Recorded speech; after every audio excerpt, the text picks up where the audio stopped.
안녕하십니까. 서초동 사랑꾼 최한결의 변호사입니다. 명재법률팀장입니다. 네, 이번 영상은 그 1심에서 그 원고 소송인데요. 판결금이 너무 적어가지고 항소심을 저에게 맡겼던 사건인데요.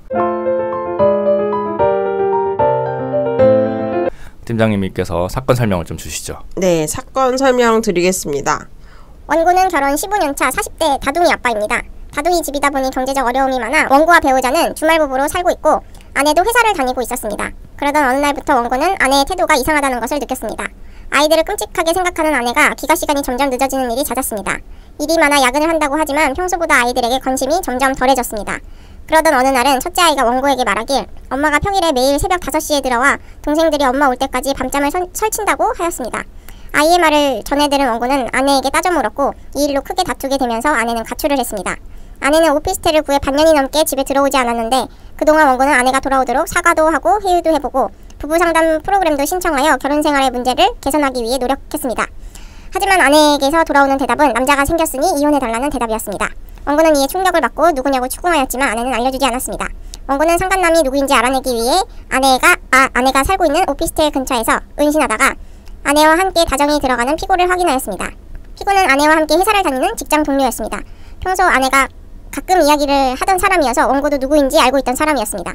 원고는 황망한 마음에 피고에게 찾아가 유부녀를 왜 만나냐 따져 물었지만 피고는 아내가 자신에게 이혼 진행 중이라고 이야기를 했고 그렇기 때문에 만났다고 했습니다. 그러니 자신은 죄가 없다며 오히려 뻔뻔한 태도로 일관했습니다. 이에 충격을 받은 원고는 아내와 피고의 부정행위에 대한 정신적 피해 및 혼인 파탄에 대한 위자료로 3,100원을 피고에게 청구하였습니다. 1심 법원은 원고와 원고의 배우자와 피고의 부정행위를 인정하고 피고는 원고의 부부 공동생활을 침해하여 원고에게 정신적 고통을 가하였으므로 이에 대한 손해를 배상할 의무가 있다고 인정하였습니다. 하지만 증거와 인정되는 부정행위의 경위, 기간, 정도 등 재반 사정을 고려하여 위자료 액수를 500만 원으로 판결하였고 원고의 상처에 비해 너무 적은 금액으로 판결되어 다소 아쉬운 점이 있었습니다. 이에 원고는 저희 유튜브를 보시고 항소심 선임을 하셨고 저희가 항소심을 진행하게 되었습니다.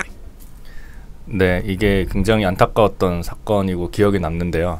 이게 좀 왜 더 기억에 남냐면은 저희 의뢰인이 1심에서는 누구한테 갔냐면은 원고 소송 굉장히 많이 하시는 어떤 법무법인 있습니다. 네네. 우리 유튜브에서도 많이 보이는 네네, 우리 그렇죠. 선배 변호사님이신데요.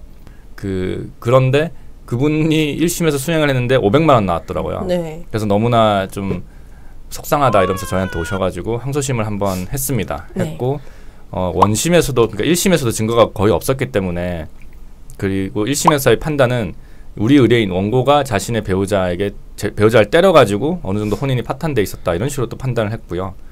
근데 그게 아니다. 때린 적 없고 뭐 때렸다 그러면 폭행과 관련한 어떤 뭐 무슨 처분이라든지 이런 게 있었는데 그런 거 하나도 없이 당사자 말만 듣고 그렇게 인정하는 것은 아니다라는 내용도 좀 적었고 이제 나쁜 짓 한 사람의 책임 범위를 인정함이 있어가지고 굉장히 심리 미진이 있었다 이런 식으로 좀 주장을 했습니다. 그리고 다둥이들이 지금 엄마가 지금 집을 나가가지고 가정 공동생활에 막대한 피해를 입고 있다. 그리고 기억이 나는 게 하나 핸드폰에서 그 녹음 파일을 하나를 찾았습니다. 녹음 파일을 하나 찾아가지고 우리 의뢰인과 이제 다른 제3자가 이제 통화하는 녹음 파일을 녹취를 해서 냈는데요. 그런데 보면은 그 제3자가 그 당신들 바람피는 걸 봤다 이런 내용들이 좀 들어 있었어요.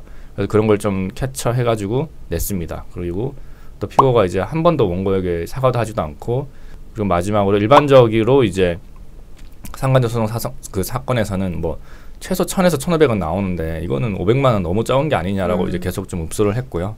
결국에 우리 항소심 판단은 총 1,500만 원을 우리가 받도록 되어 있습니다. 네. 이게 그 판결 주문 보면 굉장히 좀 어려운데 1심에서는 500만 원 인정이 됐고 저희가 3,000만 원 100원을 청구했기 때문에 3,000만 원을 청구했다고 가정을 하면은 500만 원만 인정이 됐기 때문에 2,500만 원이 진 거잖아요. 2,500만 원의 진 부분에서 1,000만 원은 줘라. 그러니까 이제 총 우리는 1,500만 원을 받게 되는 거죠. 근데 이제 문제가 이 피고 있잖아요. 이제 나쁜 짓 한 애가 지금 연락이 안 됩니다. 변호사도 다 썼는데도 돈을 안 주고 있어요. 돈을 안 주고 있고 또 조금 더 웃긴 거는 이 방송을 보고 계실지도 모르겠지만 저희 의뢰인도 저에게 돈을 안 주고 있어요. 아직도 착수금을 안 주고 있습니다. 네.